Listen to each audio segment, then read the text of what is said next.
Discover Jesus' most powerful lesson on loving God above all, with Bible wisdom. Have you ever stopped to think about what Jesus meant when he asked about gaining the whole world but losing your soul? Today we're diving deep into Jesus' most powerful lesson on loving God above everything else. What if I told you that everything you thought you knew about loving God might be missing the most crucial element? In this transformative journey together, we'll explore Jesus' revolutionary teaching that has changed millions of lives across centuries and could change yours today. You know, in our fast-paced world with endless notifications, deadlines, and responsibilities competing for our attention, it's easy to feel disconnected from what truly matters. Have you ever felt that way? Like something's missing, even when everything seems fine on the surface? That's exactly why this video is different. We're not just going to talk about loving God. We're going to uncover Jesus' profound, practical wisdom that speaks directly to our modern struggles. What makes this teaching special is how it addresses the very challenges you might be facing right now. I've spent years studying this particular teaching, and I can tell you, what you're about to discover goes beyond simple religious instruction. It's a life-changing perspective that has the power to bring peace to your anxious moments, purpose to your daily routine, and profound joy to your spiritual journey. By the end of this video, you'll not only understand what Jesus meant by loving God above all, but you'll have practical, actionable steps to apply this wisdom in your own life. Whether you're facing difficult decisions, feeling overwhelmed, or simply seeking a deeper connection with God, these insights will give you the clarity and direction you're looking for. And here's what makes this truly special. We'll uncover 3 specific principles that Jesus taught that most people completely miss, principles that could revolutionize your relationship with God starting today. Before we begin this journey together, I want to know, are you currently feeling that tension between your daily life and your desire to put God first? If you are, type trust in the comments below. Your comment might encourage someone else who's facing the same struggle. Now, let's discover what Jesus really meant when he taught us about loving God above all else. Part 1. Understanding true love for God. What does it truly mean to love God with all your heart? Have you ever wondered why Jesus emphasized this command above all others? And what can we learn from his most profound teaching that could transform our understanding of divine love today? Let me take you back to a pivotal moment in Jerusalem nearly 2,000 years ago. The streets were bustling with people, the air thick with tension as religious leaders sought to challenge Jesus' authority. Among them stood a skilled lawyer, well-versed in religious law, who approached Jesus with what seemed like a simple question. "Teacher, which is the greatest commandment?" This wasn't just any casual inquiry. You see, in first-century Judaism, there were 613 commandments that governed every aspect of life. Religious scholars had spent generations debating their relative importance. This lawyer wasn't seeking knowledge. He was setting a trap, hoping to entangle Jesus in theological controversy. But Jesus' response would forever change our understanding of what it means to love God. Without hesitation, he quoted from Deuteronomy 6:5, declaring, "You shall love the Lord your God with all your heart, with all your soul, and with all your strength." What made this response extraordinary wasn't just its content, but its profound simplicity. Consider the historical context. In a society obsessed with religious rules and regulations, Jesus cut through the complexity to reveal the heart of true faith. He wasn't adding another burden to an already heavy religious system.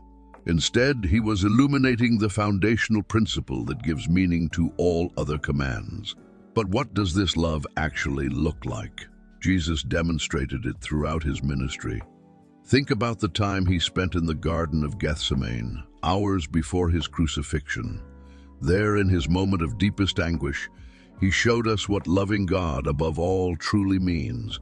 "Not my will, but yours be done," he prayed, sweat falling like drops of blood. This wasn't mere religious devotion. It was complete surrender. Jesus showed us that true love for God transcends emotional feelings or religious activities. It's about aligning our will with God's will, even when it costs us everything. In our modern context, this takes on profound significance. We live in a world that constantly demands our allegiance. Career success, social status, material comfort. But Jesus' teaching challenges us to examine our hearts. What truly holds the throne of our hearts? What truly holds the throne of our lives?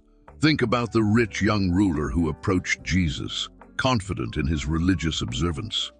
When Jesus told him to sell everything and follow him, the young man walked away sorrowful. His story reveals a crucial truth. We can be religiously devoted while still falling short of truly loving God above all. The difference lies in what Jesus called treasure in heaven. He taught that where our treasure is, there our heart will be also. This isn't about physical possessions alone. It's about what we value most deeply, what drives our decisions, what occupies our decisions, what occupies our thoughts. True love for God, as Jesus taught it, transforms every aspect of life. It's not about adding religious activities to our schedule or following a set of rules. Instead, it's about a fundamental reorientation of our hearts, where God becomes not just a part of our lives, but the center around which everything else revolves. But understanding this truth is just the beginning. Jesus didn't just tell us what true love for God looks like. He showed us specific principles for living it out in our daily lives. As we explore these principles, you'll discover how this ancient wisdom provides practical guidance for our modern challenges. The question isn't whether we love God, it's whether we love Him above all else. This distinction makes all the difference. And as we continue, you'll see exactly how Jesus taught us to cultivate this transformative love in practical, powerful ways. Part 2. Jesus' 3 key principles of divine love. Have you ever wondered what Jesus really meant when He taught about loving God with all your heart, soul, and strength? What if I told you that within these 3 principles lies a revelation so profound it changed the course of human history? It changed the course of human history. And here's an even deeper question. What if these ancient teachings hold the very key to transforming your relationship with God today? Let me take you back to a pivotal moment in history, to a scene that unfolded in Jerusalem nearly 2,000 years ago. Picture this: a skilled lawyer, well-versed in religious law, approaches Jesus with what he believes is the ultimate theological challenge. The air is thick with tension as crowds gather to witness this confrontation. This wasn't just any ordinary question and answer session. You see, in first-century Jerusalem, religious debates were like intellectual Olympic games. The lawyers and scribes were the champion athletes of theological discourse, and they often tried to trap Jesus with clever questions, But on this particular day, something extraordinary was about to unfold. The lawyer asks, "Teacher, which is the greatest commandment in the law?" Now, imagine the weight of this question. In Jewish tradition, there were 613 commandments. Choosing one above all others was considered almost impossible, a theological minefield. Jesus' response: without hesitation, He delivers what would become the most profound teaching on divine love ever recorded. He says, "You shall love the Lord your God with all your heart, with all your soul, and with all your strength." But here's what makes this moment so revolutionary. Jesus wasn't just reciting scripture. He was revealing a complete blueprint for authentic relationship with God. Let's break down these 3 principles that Jesus outlined.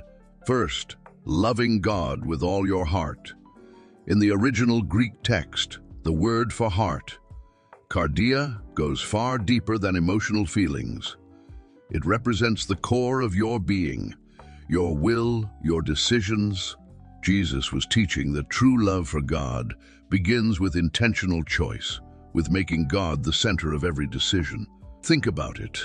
When was the last time you made a decision by first considering what would honor God? This kind of love transforms our choices from mere preferences, from mere preferences to acts of worship. Second, loving God with all your soul. The Greek word psyche refers to our life force, our very essence. This isn't about religious rituals. It's about allowing God to permeate every aspect of our existence. It's the difference between having God as a part of your life and making Him your entire life. And finally, loving God with all your strength. The word used here, dynamis, implies not just physical strength, but all our resources, abilities, and energy. Jesus was teaching that loving God means dedicating everything we have and everything we are, and everything we are to Him. But here's what makes this teaching truly remarkable. Jesus didn't just teach these principles, He lived them out perfectly. Think about His last night in Gethsemane. Think about His last night in Gethsemane. Face to face with unimaginable suffering, Jesus demonstrated what it means to love God with everything. "Not my will, but yours be done," He prayed, showing us that true love for God transcends personal comfort and convenience. The lawyer who asked the question that day probably expected a theoretical debate. Instead, he received a life-changing revelation about the nature of divine love. And here's the beautiful truth. This same revelation is available to us today. You see, these aren't just ancient principles. They're living truths that can transform your relationship with God right now. When we begin to understand and apply these three aspects of divine love, something extraordinary happens. Our relationship with God becomes more than just a religious practice. It becomes a living, breathing reality that affects every aspect of our lives. And speaking of transformation, what we're about to explore next will show you exactly how to apply these principles in your daily life. But first, let's address the very real obstacles that often stand in our way. Part 3. Overcoming modern obstacle. Have you ever felt completely overwhelmed by the constant notifications on your phone? Do you sometimes find yourself checking emails during prayer time? And when was the last time you sat in complete silence with God? Without any digital distractions? With God without any digital distractions? Let me share a powerful story that changed my understanding of modern obstacles to loving God. It's about Sarah, a successful New York executive who found herself at a breaking point in 2023. But to fully grasp the significance of her story, we need to look back at a similar struggle from biblical times. In Luke 10:38-42, we find the story of Martha and Mary. Martha was distracted by all the preparations that had to be made, while Mary sat at Jesus' feet, listening to His teaching. Martha's complaint to Jesus about her sister's lack of help reveals a struggle that remarkably parallels our modern challenges. Sarah's story mirrors Martha's in many ways, but with a modern twist. Her days were filled with back-to-back Zoom meetings, hundreds of unread emails, and constant pressure to be available 24/7. She was living what many would consider a successful life, but inside, she felt spiritually empty. One particular Wednesday morning, Sarah found herself automatically reaching for her phone during her attempted prayer time for the 5th time in 10 minutes. That's when it hit her. Her relationship with God had become just another item on her to-do list, competing with Slack notifications and calendar reminders. But here's where the story takes an unexpected turn. Instead of trying to fight against these distractions, Sarah decided to learn from them. She remembered Jesus' words to Martha, "You are worried and upset about many things, but few things are needed, or indeed only one." This led Sarah to make a radical decision. She created what she calls her divine priority zones, specific times and spaces where technology takes a back seat to God. She turned her morning commute from a time of podcast, listening to prayer time, listening to prayer time. She transformed her lunch break into a period of Bible reading and reflection.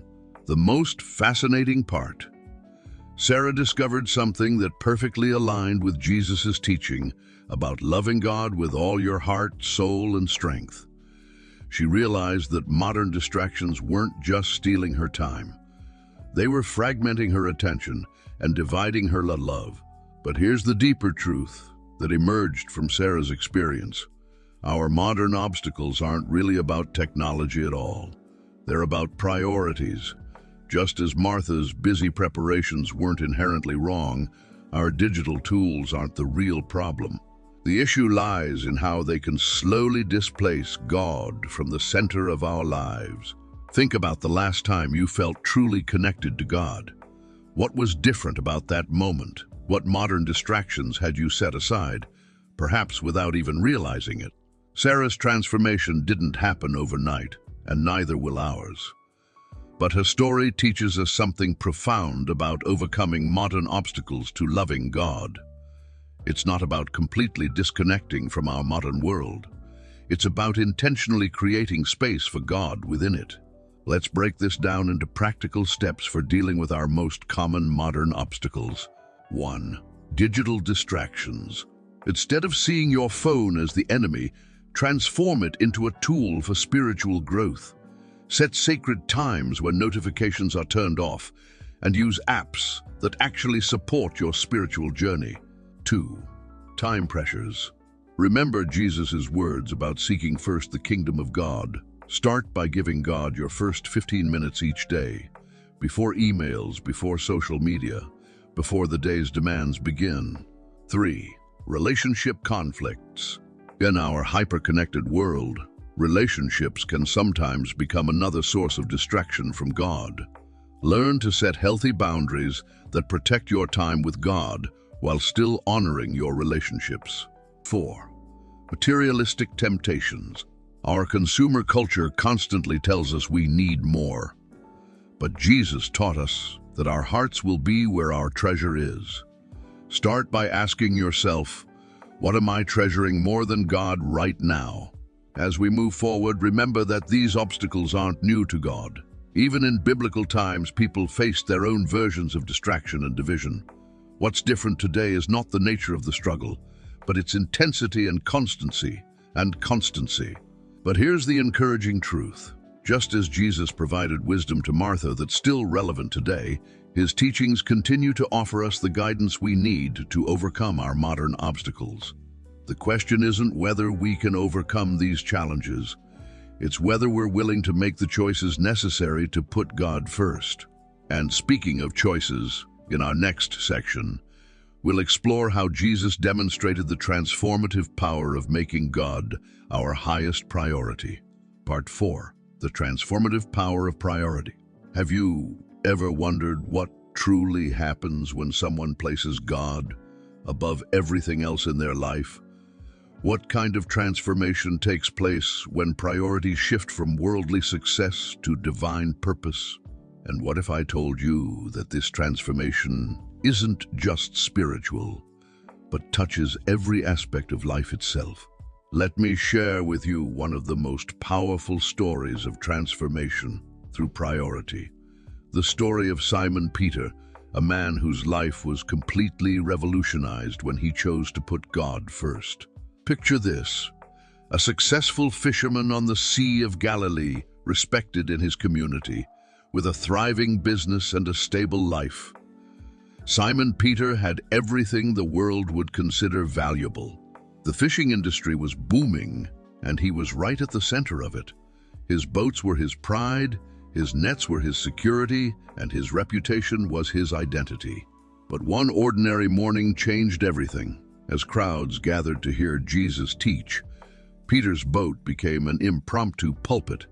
After teaching, Jesus made what seemed like an absurd request: put out into deep water and let down the nets for a catch. Now, imagine Peter's internal struggle. As an experienced fisherman, he knew they'd already tried all night without success. The logical thing would be to refuse. Yet something about Jesus' presence stirred something deeper in Peter's heart. What happened next would become legendary. The nets filled with so many fish they began to break. But here's the fascinating part. At the moment of his greatest professional success, Peter did something extraordinary. Instead of celebrating his unprecedented catch, he fell at Jesus' knees and said, "Go away from me, Lord. I am a sinful man." This moment reveals something profound about priorities. Peter recognized something greater than material success standing before him. The abundance of fish, instead of binding him closer to his profession, actually revealed the emptiness of pursuing worldly success alone. What makes this story even more remarkable is what happened next. Jesus said, "Don't be afraid. From now on you will fish for people." And the Bible tells us they pulled their boats up on shore, left everything and followed him. Think about that for a moment. They left everything, not when they were failing, but at the peak of their success. This wasn't a desperate move of someone with nothing to lose. This was a deliberate choice to prioritize something greater than worldly achievement. The transformation in Peter's life was dramatic. This once proud fisherman became humble enough to learn. The man who once relied on his own expertise became dependent on divine guidance. The businessman focused on material gain became a spiritual leader focused on eternal values. But here's what's truly remarkable about Peter's story. His influence didn't decrease when he changed his priorities. It expanded beyond anything he could have imagined as a fisherman. The man who once caught fish to feed bodies became instrumental in feeding souls across generations. This transformation shows us something crucial about putting God first. It doesn't diminish our impact. It magnifies it in ways we couldn't have planned. Peter's story isn't just about what he gave up. It's about what he gained up. It's about what he gained. By placing God above his business, his expertise, and his reputation, he found purpose that transcended all of these. And this wasn't just true for Peter. Throughout history, we see this pattern repeated. When people genuinely place God as their highest priority, transformation follows. Think of Matthew leaving his tax collector's booth, or Paul abandoning his prestigious position as a Pharisee. Each story shows us that when God becomes our primary focus, everything else finds its proper place. But perhaps you're wondering, how does this ancient story apply to our modern lives? What does it mean to put God first in a world of endless demands and responsibilities? As we explore Jesus' own example in our next section, you'll discover how these timeless principles can transform your life today. The power of priority isn't just about rearranging our schedule or changing our habits. It's about allowing God to redefine what success truly means in our lives. And when we do, like Peter, we often find that our influence grows far beyond what we could have achieved on our own. Part 5. Learning from Jesus' example. Have you ever wondered what it truly means to demonstrate perfect love for God? What does unwavering devotion look like in the face of ultimate sacrifice? And how did Jesus, in his final hours, show us the most profound example of putting God above all else? Let me take you back to a garden called Gethsemane, on the night that would change the course of human history. The air was heavy with tension and darkness had settled over Jerusalem.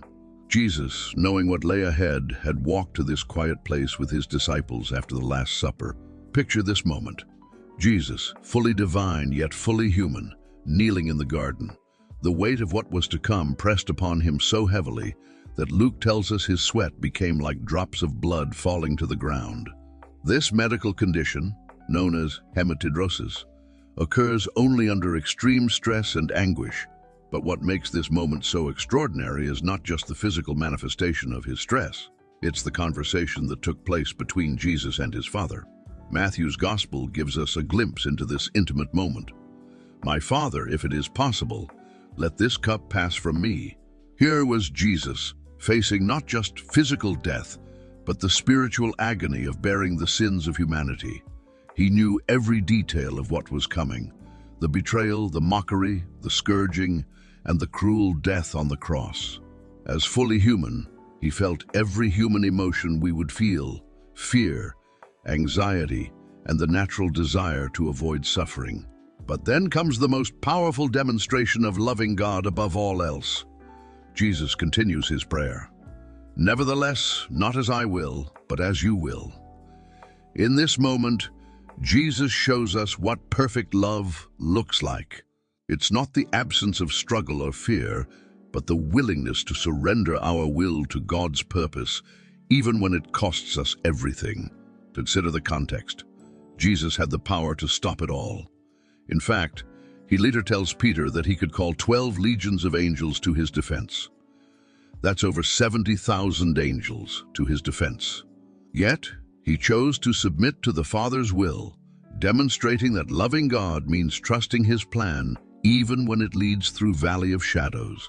The scene intensifies as Jesus prays 3 times, each time returning to find his disciples asleep. Mark tells us that Jesus was deeply distressed and troubled. The Greek words used here, ekthambio and ademonoo, suggest a state of utter horror and anxiety. Yet each time his submission to the Father's will remains unwavering. This is where we see the culmination of Jesus' teaching about loving God above all else. It wasn't just in his words during sermons on hillsides, but in his actions when facing the ultimate test. He showed us that loving God supremely means surrendering our deepest desires, our physical comfort, and even our very lives to God's greater purpose. But here's what makes this example so powerful for us today. Jesus wasn't just going through the motions. He wasn't performing for an audience.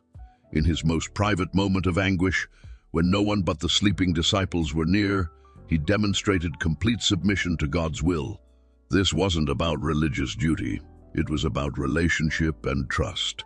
And this brings us to a crucial question for our own lives. How do we apply this level of surrender in our daily challenges? As we move forward, we'll explore practical ways to implement this profound example in our modern context. But first, let's understand what this means for us personally. The story of Gethsemane shows us that loving God above all doesn't mean we won't struggle or feel fear. Instead, it shows us that true love for God means choosing his will, even when our emotions and circumstances pull us in the opposite direction. Jesus' example teaches us that the highest form of love is trust expressed through surrender. As we prepare to look at practical applications, remember that Jesus' example in Gethsemane wasn't just a historical event. It was a pattern for us to follow in our own journey of loving God above all else. Let's explore how we can apply these same principles in our daily lives. Part 6. Practical application for today. Have you ever wondered what it truly means to put God first in today's hyper-connected world? What if the ancient wisdom of Jesus could transform your daily routine into something extraordinary? And what if I told you that the solution to modern spiritual struggles was hidden in a seemingly simple encounter that happened over 2,000 years ago?